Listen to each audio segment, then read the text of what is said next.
আসসালামু আলাইকুম ভাই। দেখেন, একটা নকশা ট্রেসিংয়ের জন্য কত পরিশ্রম করতে হয়। এখানে RS ২ টা নকশা এড করা হইছে, তার উপর একটা SA নকশা রাখা হইছে। সেখান থেকে দেখেন এই প্লটগুলা প্রায় ৪০টা দাগ আছে। কোন দাগের মধ্যে কতটুকু জমি গেছে সেটা নির্ণয় করা লাগছে। ট্রাভার্সগুলো অ্যাকুরেট রাখা লাগছে, SA এবং RS।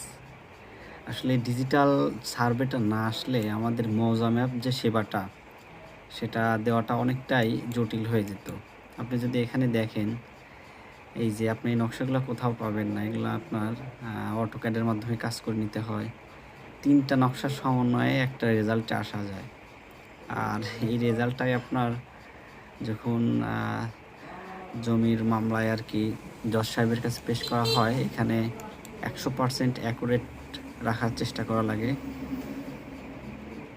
তো যাদের ট্রেসিং নিয়ে সমস্যা বা যে কোনো ধরনের ভূমিগত সমস্যা হইলে কমেন্ট করে জানাইতে পারেন। আর প্রয়োজনীয় ভিডিও পেতে অবশ্যই পেজটিতে ফলো করে সাথে থাকতে পারেন। ধন্যবাদ।